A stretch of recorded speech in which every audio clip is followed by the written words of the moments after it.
So I'm doing an update of my sister's garden in Dagenham. We are at the end of August, it's the 29th of August, and the weather's actually gone a little bit colder. I think it feels like summer's officially over now. And we might get a few more days of warmth, but it's a bit overcast today, a little bit drizzly. And you can see anyway, the garden's done quite well, but I'm not optimistic in a lot of growing, or a lot more growing for the rest of the year. So we'll see how it ends up going in the next month or so. What I've done today so far, just picked these beans, and there's a few. Let me empty it out.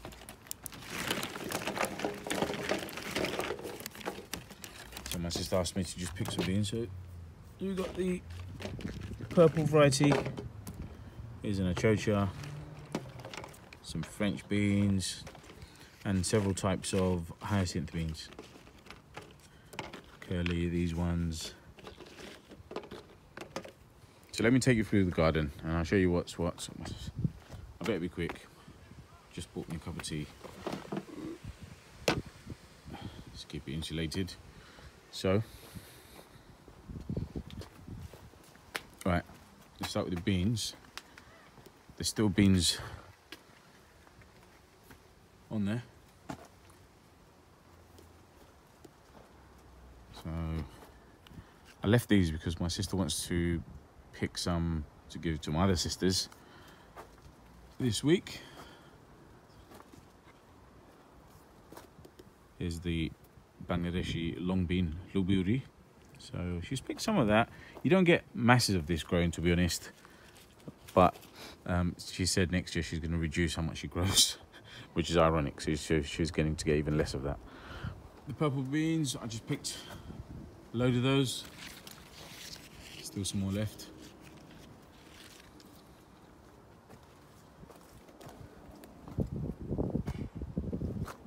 So there's still plenty of beans left and some flowers. So as I said, if we get another good month of weather, then hopefully we'll get more beans.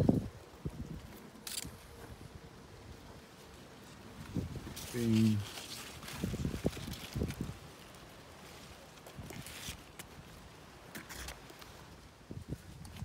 So here are the chilies, and you can see these plants have overgrown their space, and this particular plant, this variety is really good. So this chili is very hot and it tastes quite nice. So this is a good one to grow.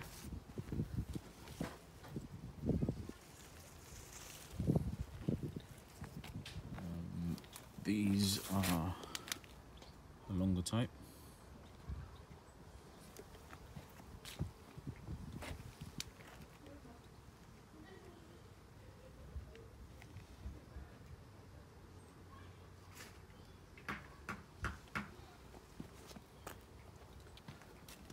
And here is the next bed of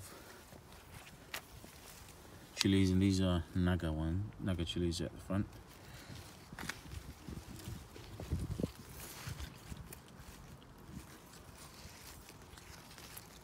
And more Nagas. So these first two rows are Naga, and these are Cayenne Chilies again here, the longer ones. Again, these are really bushy and they're just so big. Look at this one. It's just got, it's a long stem, and just chilies have just started to grow. So, and so this one's falling over, but there are chilies growing. This is my sister's favourite one. So she likes those green chilies. Oh, there's a nice bunch here. So just all, this is just a mixed variety of chilies in those two beds. So it's the first time she's grown chilies in these beds, or grown anything in these beds. So this is the first time she's even had beds in her garden. So you probably know if you followed my channel. So next year I'm sure she'll be a lot more organised, and these chilli beds should be more productive. Some carrots here, so I think they need to be picked soon. Look at that. And then you've got this bed of tomatoes, plums, and these very large beef tomatoes.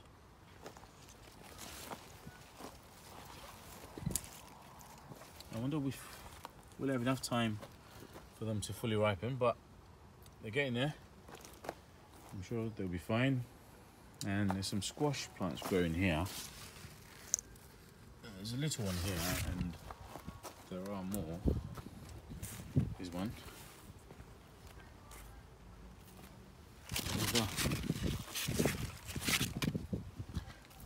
So courgettes. She's picked a lot of courgettes, so she's left this one to turn into a marrow. And there's the other one. Oops. That one was the first one to grow, actually. So I had some celery plants left over, so what I did, I just planted them randomly across the garden. We'll see what happens. This is a type of cabbage my sister's neighbour gave to her, so, and just next to that are more carrots. So these need to be picked as well. They definitely need to be picked. Let's pick one. You see there's some kind of bugs there. Just at the bottom of the stems, but the carrot looks fine. Put that one down as well. Chard here, and we've kept some for seeding. Beetroot, and there's a few leek here. Again, with leek, beetroot, this is the first time we've tried it, so we'll see what happens. I think that's some kind of cabbage. Again, beetroot, and beetroot has been transplanted across this whole bed, and along the fence here are beans. So these are not hyacinth beans, these are more French beans and runner beans along the other end. So this is what the tub bean looks like.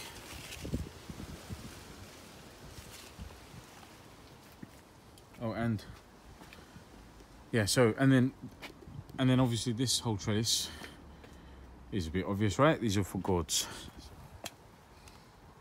This one's been kept for its seeds, and there's another little one here, round one here, also for seeds.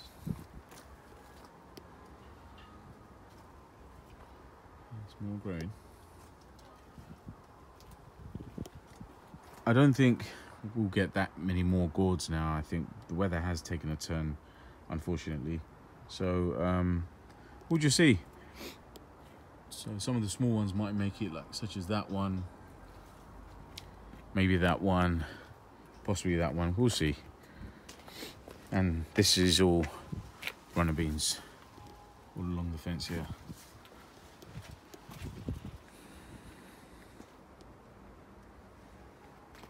On the bottom of these gourds here, we have more aubergine plants. There you go, and there's a bit big.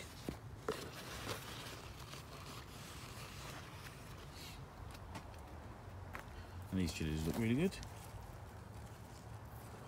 I think what's made the difference between these and the ones in the other bed, that bed there, which I showed you earlier, is that these have had more space, and they've done much better. They look really nice, and they taste nice too. So, and a few more chilies here. So I'm growing.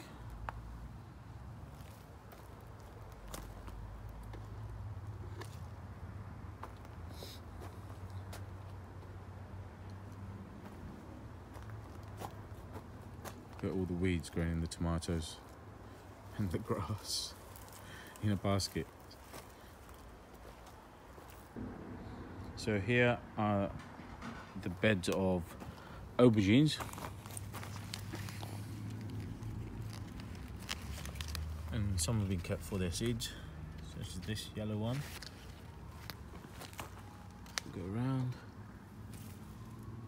That one's for its seeds.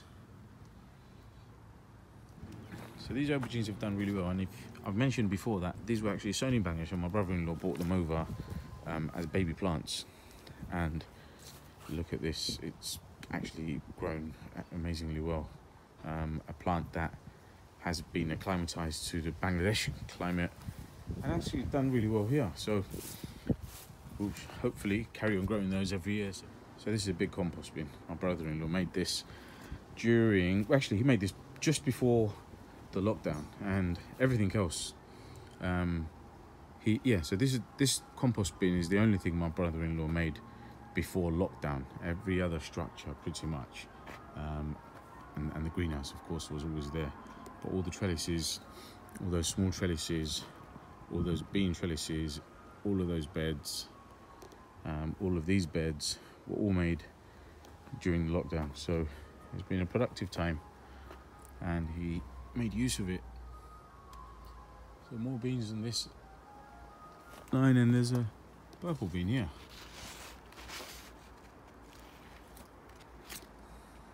So,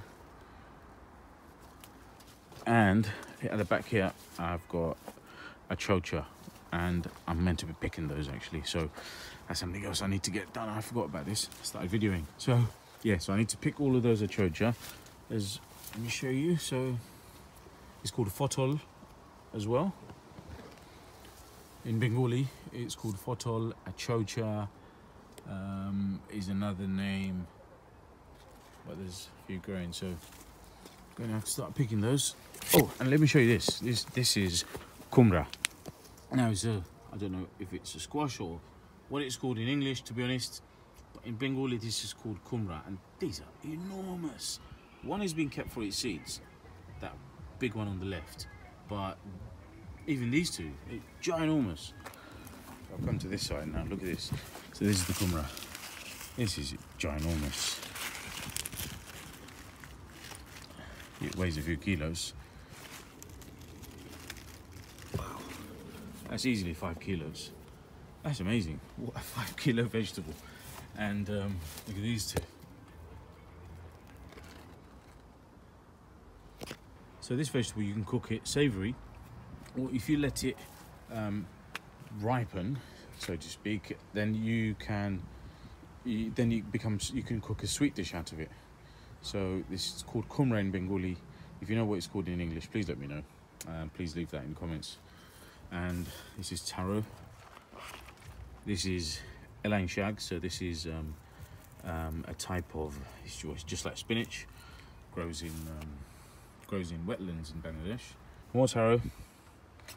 A random chili plant was planted there, and another. My sister's not here, so I really can't tell you what this is. If you're watching, you would know that one of them is nali shag. Nali shag is a type of vegetable that is quite slippery and slimy when you cook it, but it's really nice when you boil it. I think it's this one, but anyway, you know. Sorry, I apologise for not giving you accurate information. So this is another one. Look, that is doing okay, and amongst that is this other leaf vegetable growing. Another naga plant. This has got a lot of chilies. I think we're going to get a lot of pickle this year. Let's go inside the greenhouse. Just outside the greenhouse is another couple of. Now this is an unusual looking chili plant. Look at that. Another naga plant just outside and inside, and there's more naga plants inside. This one hasn't grown anything yet. Well, this one has. Naga's growing. Wow, there's a big bunch there. In fact, there you go. There's quite a lot growing in this one. And this particular one is yellow submarine. I gave my sister that plant, and you can tell this plant from its leaves. You can see there's more streaks in its leaves, or more. Sorry, you can see that these leaves are not smooth around the edge. They're a little bit curly, and they're a little bit longer. Whereas on the usual Naga chili leaves, they're a little bit more rounded. It's like these, and they have a smooth edge. So that's the yellow submarine for sure here. It's a very beautiful chili actually. It's got such a nice fragrance, and it's not as spicy as the Naga plant, so I really like that one. And there's some spare ones that are just sitting in the greenhouse, and they've actually already started growing chilies, so they never eventually find a permanent home. It's not enough space. No one else asked for any plants. Look at these are just left over.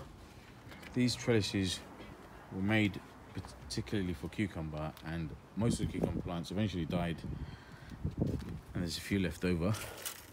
Okay. I didn't expect to see one there, but there you go. There's cucumber there. I've noticed another one here on the floor that's been kept for its seeds, and here is a squash plant. So when the cucumber plants died, my sister planted gourd plants and the squash plants around the garden, so around these trellises, so the trellises actually get used up. So it's always wise to use the space up, you know, and it's good to have a plan B, to be honest. All of this is a gourd plant. It did grow a couple of gourds a couple of weeks ago, and they've been harvested, but now it's just become lots and lots of foliage, nothing growing. Here's some small ones.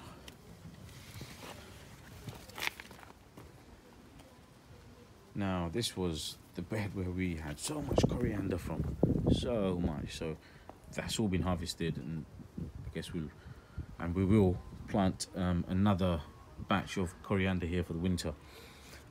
This is Amaranth. This is Dugi or Denga. The spare chili plants that were in the greenhouse, they were just planted here. And eventually they did give some chili, so you know, she had too many plants left over. In fact, we just didn't find homes for loads of others. So this is Foishag. This needs to be harvested. I think the ends need to be cut out. So if you take the ends off, because this is getting lopsided and it can't climb anywhere, I mean, it's not very stable. So what you can do, just cut off the stem, take the end off, and then it will just give more stems at the bottom. So it just becomes a little bit more bushier rather than as straggly as this. So I think that's what my sister should do. This is red amaranth, lalshag. It's coming to the end of the season. These plants are actually quite old, you can tell because of the flowers there. So they will tend to seed very shortly, and this is a few runner beans that just self-seeded. Look at this. Big runner beans.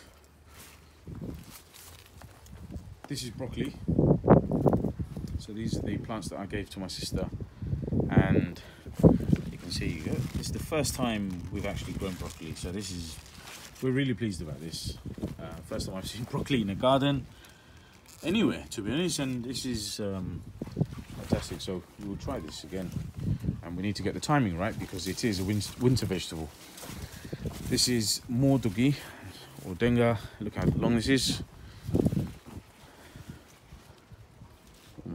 Almost 5 feet tall, this particular one. And along here, let me just show you this. This is incredible.